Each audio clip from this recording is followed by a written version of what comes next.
Talking college sports in the Deep South where college football is king, and on the plains of Auburn, the battle cry is War Eagle. Once again, it's Kennard Vernon Stewart for Vernon Speaks Sports Auburn, and we're talking about Auburn football today. Go ahead and like this video, comment, and subscribe to Vernon Speaks Sports Auburn, where it's always great to be an Auburn Tiger War Eagle. I want to welcome all the SEC fans from around the country. Been having a lot of folks stopping by. Tennessee fans have stopped by. LSU, Georgia. Haven't had many Alabama fans here lately. I don't talk about Alabama too much. We'll probably start talking about them as it gets closer to the season. Obviously, Auburn's biggest rival in the SEC. Come on, guys. Let's go ahead and get the comment section active. The Fearless and True Gang, get it active. We're here on a Sunday afternoon doing our preview series. This is actually episode number 2, where we're talking about the Auburn and LSU game for 2019. We feel that that's going to be a very pivotal game, assuming that both teams hold their end of the deal up coming into that particular game. October 26, 2019 is going to be played in Baton Rouge. I would assume that game is either going to be a 3:30 CBS game or quite possibly a night game on ESPN. For the past couple of years, I think that game has been played on CBS. We're talking 20 years of LSU football since 1999. LSU was 3-8 that year, but since then, LSU has not had a losing season since. As a matter of fact, the LSU Tigers have had 10 seasons where they have won 10 games or more, accompanied with a couple of SEC championships along the way. Also, 2 national championships, one in 2003 under Nick Saban and one in 2007 under Les Miles.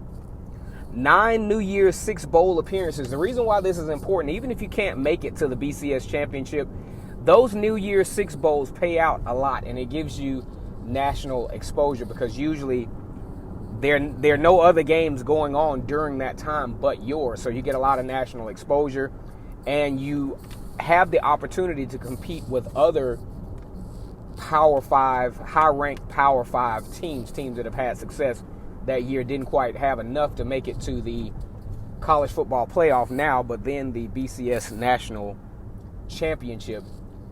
You know, we talk about the 10-digit, the 10 win plus seasons that LSU has had over the last 20 years. You can thank great recruiting because of that. You can also thank a couple of coaching changes as well. Went from Jerry DiNardo to Nick Saban. Then after Nick Saban's departure, then comes Les Miles and now Ed Orgeron, who seems to be off to a pretty good start for the LSU Tigers. Then you have a great defensive coordinator in Dave Aranda, and also you look at recruiting for LSU. That's why you can never really count LSU out, because they recruit so well. They have access to some of the best talent in the country. You know, geographically, there's nothing really in between them and Texas and Mississippi. So they get to steal a lot of recruits out of Mississippi and recruits out of Texas. And, of course, Louisiana has a lot of great athletes within that state as well. So LSU has done an excellent job of recruiting over the last few years. There haven't been many classes for LSU that have been outside of the top 10. And you can, kind of look at the correlation between high-level recruiting and being able to compete for, the SEC West or national championships on a year-in and year-out basis. They have actually had the talent to do so. Took some steps back offensively over the last few years, but we probably think that Joe Burrow is going to be the guy to get the offense back going. And as we think about it, as we tie Auburn into this, Auburn versus LSU has been very pivotal in deciding who competes with Alabama for the SEC West for the last few years.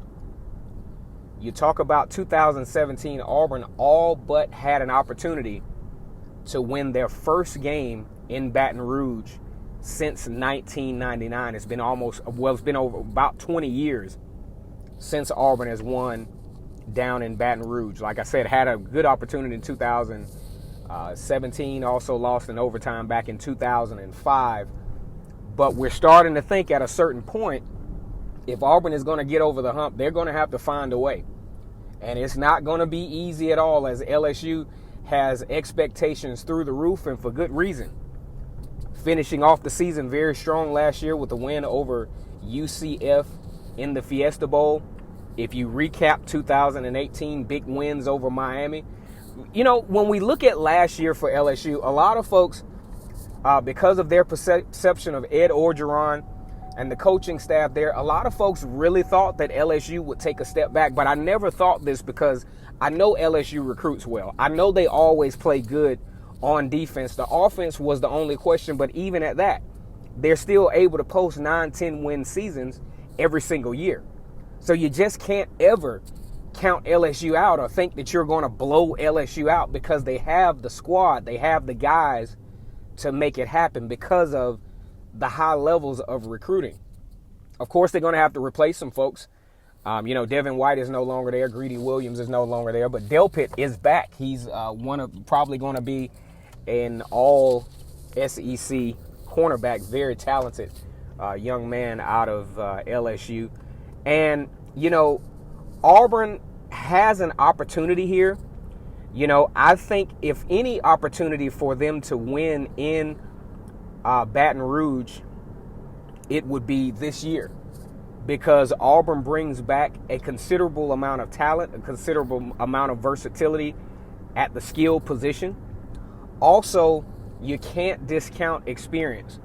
A couple of years ago, 2017, Auburn brought back 10-plus starters from the previous year, made a run for the SEC championship, and had an opportunity with the win over Georgia in 2017 in the SEC championship game, would have been the first two-loss team to make a college football playoff appearance.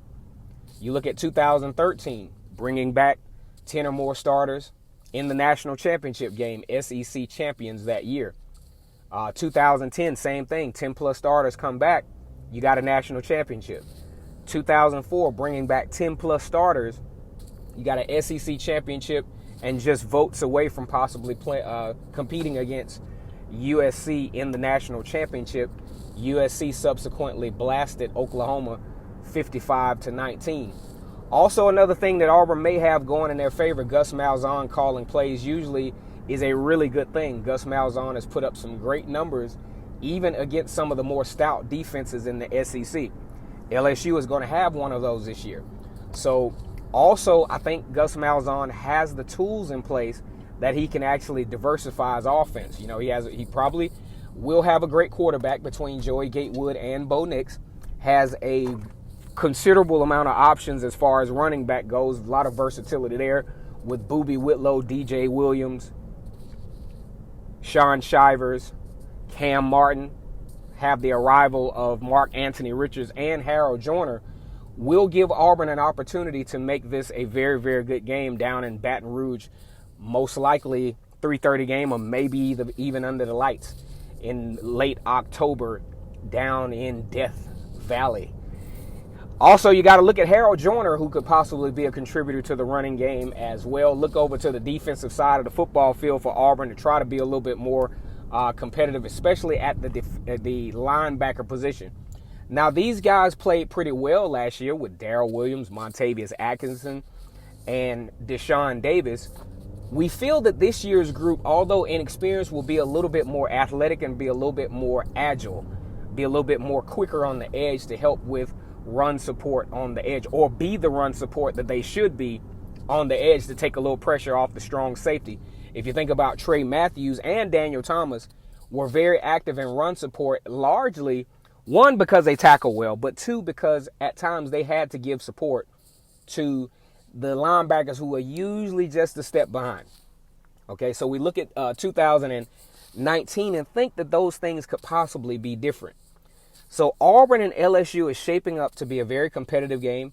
Although Vegas will, depending on how things are going, I would think if Vegas was to pick this game right now, they would have LSU as the favorite at home over Auburn with, the wealth of talent that they do have playing in Baton Rouge. Auburn has not won in that stadium, like I said before, since 1999. But my goodness, something has to give. If Auburn is going to take this thing to the next level, they're going to have to change the narrative down in Baton Rouge. Once again, it's Kennard Vernon Stewart for Vernon Speaks Sports Auburn. We're talking Auburn football here and also LSU football. I want to welcome all the fans of the SEC. Vernon Speaks Sports Auburn here. Go ahead and like this video, comment, and subscribe to Vernon Speaks Sports Auburn, where it's always great to be an Auburn Tiger, and the SEC, it just means more. War Eagle.